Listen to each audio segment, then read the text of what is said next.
Everyone. Hello, Tony. Hi. Thanks for having me tonight. If you wonder why I'm sitting in a chair, uh, the short answer is 50 years of motorcycles and martial arts. But I dislocated my hip about 5 days, 6 days ago. So if you see me sweating a little too, I'm still in a great deal of pain. But as I told Michael, um, when I go through something, and I'll share you that the last 2 months have been something,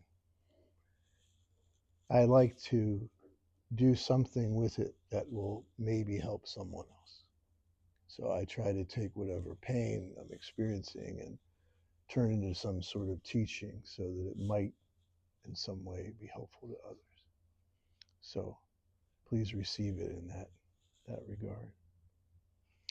And I don't want to I don't want to lament too much because it makes me think that it might make you think that I am in a place of lamentation because I'm not really. But part of it begins today is the day that my brother died 1 year ago. And if I told you all the things that have happened in the last 2 months, you would think I was lying because it was one bad thing after another and life-threatening ones.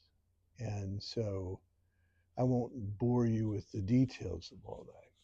But needless to say, it's very easy when these sort of things happen to understand why people began to believe in curses and things of that nature. Because it just seems like, and I'm sure some of you have been there at one point or another, where it's like, when will it stop? You wake up the next day and something else happens. You go, what fresh hell is this? You know? And, you know, different people have different ideas about it. You know, in the Western Christian tradition, it's like the story of Job, right? Here's an innocent man who's just a plaything among two cosmic adversaries. Or some people have this view of karma like instant karma is going to get you, like it's this thing that's out to punish you in some way. Or like some of my Tibetan friends who believe that when you go through a string of bad luck, it's negative karma from previous lives burning off. Everyone's welcome to their opinion on those things. I don't hold to any of them. I believe that the rain falls upon the just and the unjust alike, and that there is no curse upon me, and there's no one seeking me out to punish me. I just believe that bad shit happens. And sometimes it happens together. That's why we have those famous phrases, when it rains, it pours. So that's how I'm approaching it. But I did want to share something that I thought might be helpful to you. And what was helpful to me going through all of this and helpful to my wife and my family was the practice, but particularly certain things of the practice that I found. So I'm going to share with you some of the, if you know me, I have to kind of give you the sort of background philosophically, and then I'll give you the experience. But this is the thing that helped me tremendously. And in the midst of just a firestorm of activity, gave me not only a sense of peace, but a sense of almost euphoria. And it even surprised me a little bit. I've had that experience before. I consider them tastes of nirvana. But this one was really something. So I will share that with you, but bear with me as I give the context. So I'm going to start off with some readings, as I always do. As you know, the title of the talk is Who Are You? So there's a famous story in the Buddhist scriptures where after his awakening, someone comes up to him and sees him, in this state of awakening and says, "Who are you? Are you a god? Are you an angel? Are you a demon? What are you?" And Shakyamuni's response is, "I am awake." And you can find that passage in the Anguttara Sutra. And then we have another example that comes from the Gospel of Matthew, where Jesus says, "Who do you say I am?" And they say, "You are the Christ." And he says, "Don't tell anyone." And then my favorite verses are from my beloved band, The Who, and their song, "Who Are You?" So I'm only going to read a couple pieces from it. But I thought the chair thing was not only ironic, but probably really karmically funny, because the first line that I'm going to read to you is one of my wife's favorite lines, and she often says it about me. And the first line is, "I remember throwing punches around and preaching from my chair. Who are you? I really want to know. Who are you? Tell me." And then it finishes with the refrain, "I know there's a place you've walked where love falls from the trees. My heart is like a broken cup. I only feel right on my knees. I spit out like a sewer hole and yet still receive your kiss. How can I measure up to anyone now after such a love as this? Who are you?" Did you like that? Remember that one, Dolly? So that's our question. Who are we? Who are you? Now, in the Buddhist tradition, or the tradition that you find coming out of that part of the world at this time, there are two expressions in Sanskrit that kind of give us the essence. And some of you may have heard of it. The first is neti neti. You ever hear that expression? Neti neti. So neti neti means not this, not this, not this. And the second one is tat tavam asi. Tat tavam asi. You are that. So these two together run throughout all of the teachings of the Dharma. And when we think of the word Buddha, we think of the word awakened and things of that nature. But another translation of it in the Pali, or the Prakrit, is discernment. So a Buddha is one who discerns. And what is the main discernment? And I think I like to preach about this one because this is one people misunderstand a lot. The Buddha wasn't saying that we don't have a self. He wasn't saying that we don't have a soul, however you might define that. What he was pointing out was, neti neti, it's not this, it's not this. And I think that's very important, at least it is to me. What he was addressing was the ego self and its attachment to certain personas. And so neti neti, the practice, was burning away everything that wasn't that true self.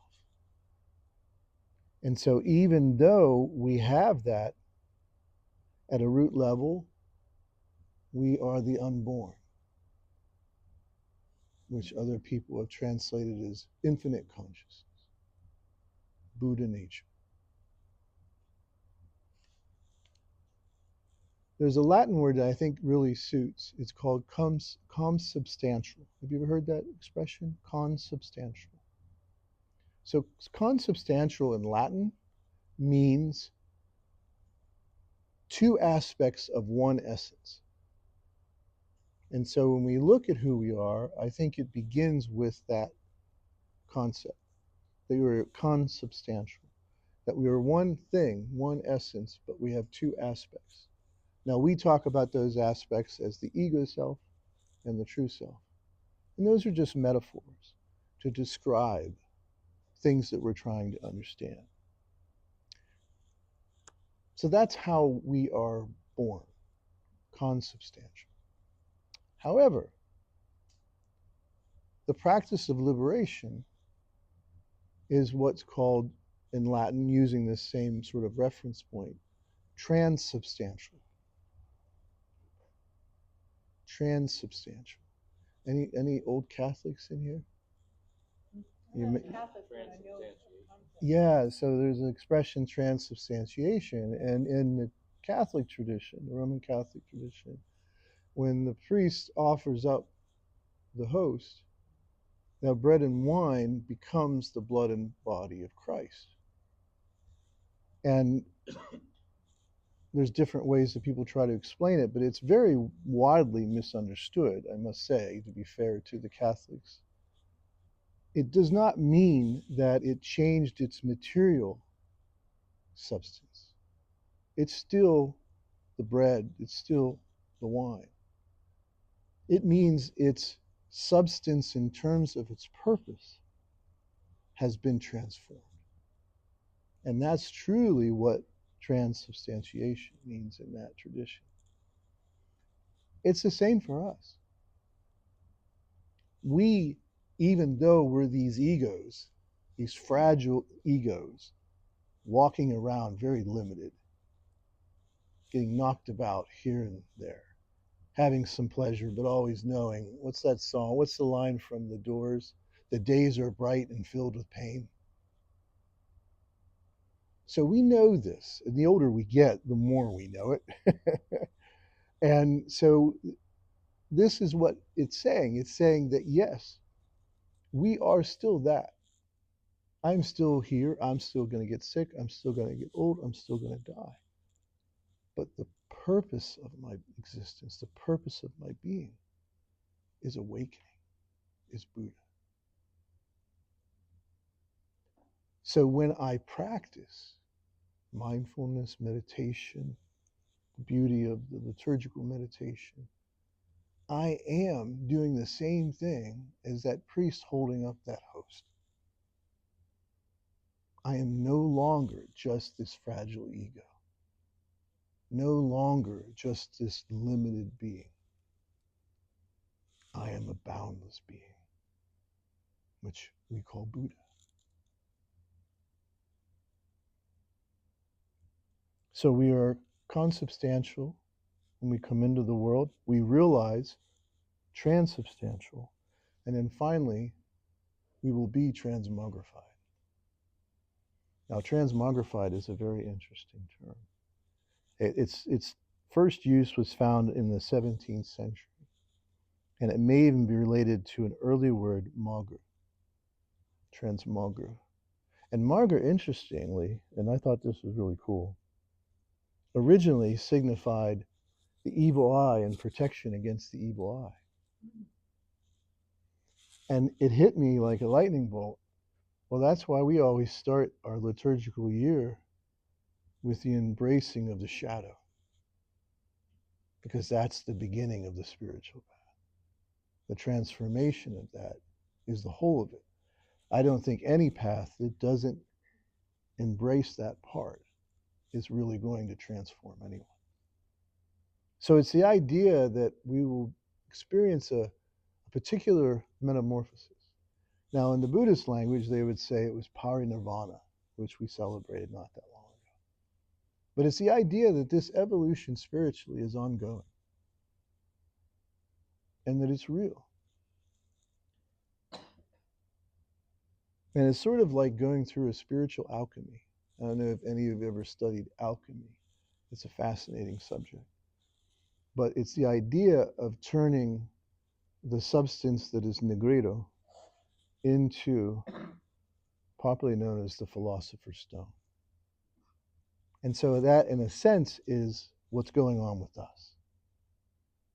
We start out consubstantial, but we are transubstantiated in our practice, and we emerge transmogrified as that stone, that goal. This was clearly delineated by Carl Jung in his foreword to the Chinese book, The Golden Flower. And so this is it. So I give that context, and sometimes I guess I'll share this too. Sometimes people ask me, well, why is it like that? I don't know. I don't know. But it seems to be the way things work. And, you know, I can give you some language. The book Mere Buddhism that I wrote last year tries to give it some language, but essentially it's the idea that the one mind phenomenalizes itself. And it goes through this process so that it might experience greater intimacy and awakening. You know, just like in our own micro lives, that's the macro context. So why is that important? Well, before I give you the story,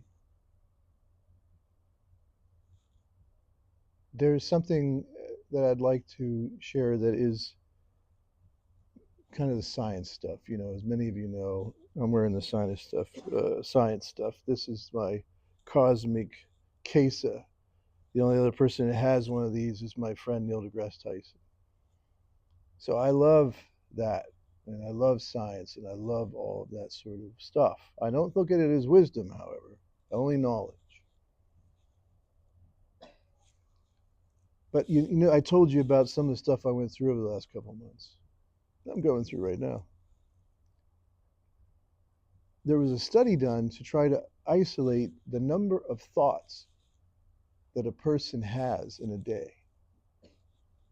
And so there was several studies that researched this, and I honestly, there's no time to go into the details of how they tried to figure this out. Let's just assume it was imperfect. But the data that came from it was revelatory. Now, not to us as practitioners, because we know from the first words attributed to Shakyamuni that is with our thoughts that we create the experience of our lives. But just digest this for a moment. Roughly 80,000 thoughts a day. The average is somewhere around 60. That's hard to believe, isn't it? 80 thoughts a day.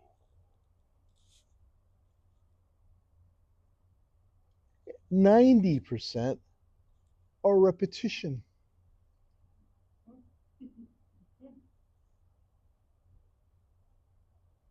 And the final one's a real gut blow. 80% are negative.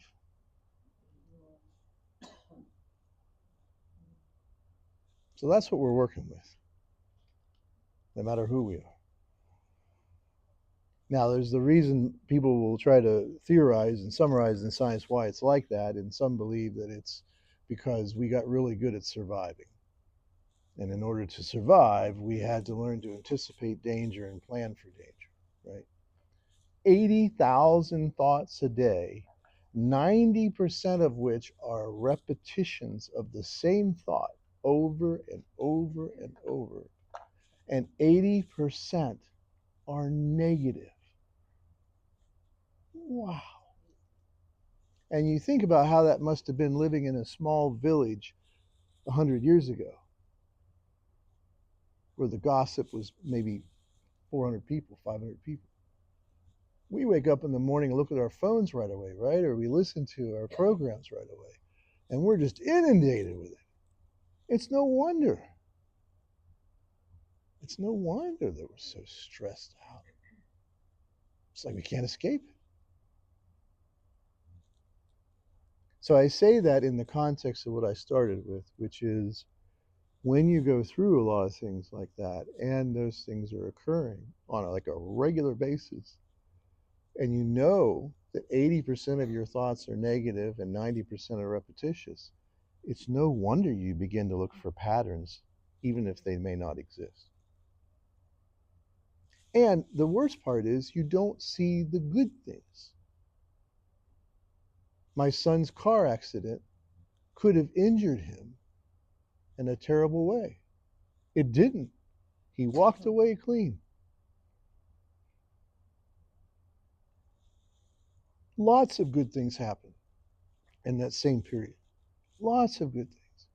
But because of our evolutionary conditioning, we have a tendency to focus on the negative ones, as the data seems to show. So I think part of our practice, beginning with clarity, is beginning to train ourselves to look for those things as well. In other words, it's not going to ever be easy. And I don't think we'll ever get to a place, unless we are lobotomized, where we don't have this. So we really have to train ourselves to look for those things and go, as the Buddha said, against the stream of our conditioning.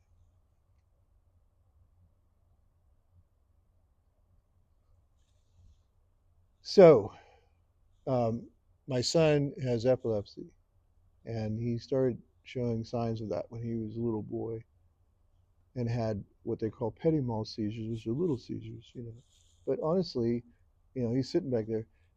He never let it bother him. I mean, even though he was having these petit mal seizures, he did everything.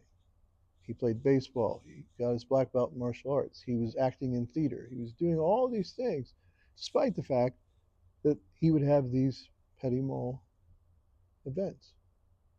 And the choice was made not to medicate at that time because he was so adjusted to it. When he was 16, he started to have grand mal seizures. And he's 6'1" like I am and a big fella. So it's really risky when someone falls or gets hurt. We went through lots of modalities of therapy and finally settled on one medication, and he's been free of seizures for 16 years. But one night, a few weeks back, he suddenly had one. Now, talk about the negative things, right? He could have been driving. He could have been walking down the street. He was sitting in a chair at a restaurant, having breakfast with a friend. Didn't fall out of the chair. Bit his tongue pretty bad. But had a pretty good seizure. 3 people in that restaurant rushed to his aid. The waiter that he and his friend was serving, he and his friend, he had epilepsy. He knew exactly what to do. And then 2 other people came rushing over, both of them who had family members who had epilepsy. See, that's the thing, right? You could say the seizure is really bad, but the part that's really great is that part. That doesn't always happen, and I recognize that. But to be grateful when it does, and to let that be the focus, that's the whole point. So then he went to the hospital, and they found a subdural hematoma, which is little bleeding on the brain. That's not something to be messed with. It was small enough that they said they wouldn't do any kind of surgery, but they'd have to keep looking at it, see what happened. So I was working down in Key Largo, and then we moved up to Palm Beach area because we have Sangha down there, and I have clients that I counsel and work with. And he then was staying with us for the week, and he started having vomiting fits. Well, that's the first sign of a hematoma. Maybe it's got bad. So now we're off to another hospital. And I got to tell you, along with a number of other things that had happened that I haven't shared with you because I want to go through the list. I got to tell you, when I pulled up to that emergency door and the two of them got out, I felt like I was at my limit. And as I drove the car down into the parking lot, I parked and I looked at myself in the mirror. I looked right in the mirror at myself. Remember who you are. Remember who you are. And in that, there is no fear. No more. And I got out of the car, walked into the ER, and suddenly it was as if the sky had opened up. There was no fear. There was no anguish. There was no worry. I'm sure you probably thought it was a little strange at first. Not really? Okay. And I'm on. So there are certain characteristics that the Buddha has been sort of characterized as. The first is a cool head. My head was completely cool now. A warm heart. I was talking to the nurses. I was talking to the other people in the ER. The Pepsi machine broke down. I went over and fixed it. I'm chatting up with the nurse at the desk. I'm on. And I felt like nothing was an obstacle. And look, I didn't know what was going to happen. My son maybe has a tumor. Maybe this thing bled. Maybe he's going to die. Enough. I will not forget who I am anymore. I am done. And over the weeks, even though I know this, even though I practice it every day, this stuff was hammering away at me, where I was just the ego self. That's what I was living out of and fretting out of, and how I'm going to figure everything out. And oh God, I don't know what to do. Don't forget who you are. And then I was perfectly content eating my crackers and having my Pepsi and smiling and talking to people. We went back. I was talking up the nurse that was taking care of him, the doctor. I mean, they came out. He even gave me the report, and they were treating me like I was some dignitary. I was the Buddha. That's what was coming through, the Buddha. So I share that experience with you because I'm not special. I mean, I hope if you saw all the litany of things that have gone wrong for me over the last 2 months, you wouldn't think I was special. You might think I was cursed if you were of that mindset. But that was it. And I remember saying it to Becky. Oh man, I'm experiencing it right now. Everything's going to be all right. Everything will be all right. Oh yes, we're going to get old, sick, and die. And it may not be nice. But everything will be all right because this is not my final destination. I am Buddha. I will become all that Buddha is or means. And so will you. And so are you. But I think we hesitate to embrace that. But I got to tell you, when you start really doing that, it changes you. It changes the way you are. It changes the way you are with others. It changes the way you see things. And that doesn't mean, like I said, you're not going to experience down, depression, anxiety, and those sort of things. But I will say this, they will not have a stranglehold on you. They will come and they will go. And that, I can promise you, is true. So that's why the practice of transubstantiation is so important. Realizing who you really are every day. Practicing that. We have our next big liturgical ceremony is Hamatsuri, coming in May. And when people join, they go through a ritual. It's called the rite of affirmation. What are we affirming? Who you are.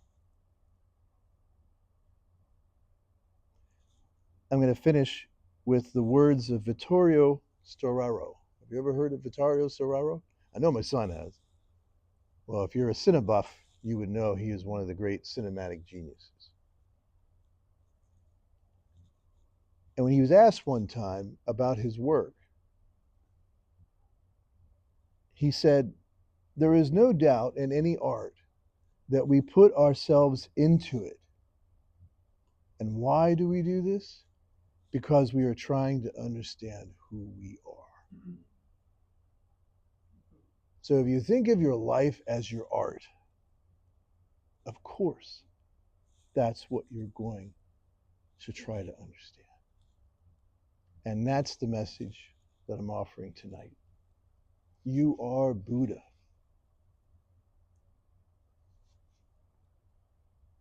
Transubstantiation.